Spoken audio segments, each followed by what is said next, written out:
Welcome to Market Peeker. Volume profile analysis helps traders understand where major buying and selling activity happens.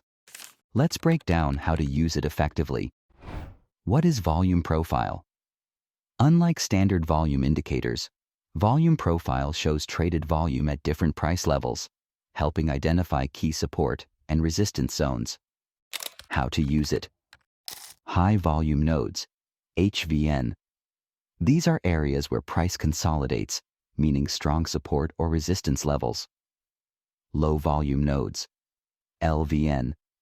These zones show little trading activity, often leading to sharp price movements when retested. Point of control, POC. The price level with the highest volume. This acts as a magnet for price action. Trading with volume profile. Buy near HVN support levels and sell at resistance. Watch LVN areas for potential breakouts. Use in combination with other indicators like RSI or moving averages for confirmation. Pro tip: focus on volume clusters in trending markets to identify strong continuation zones.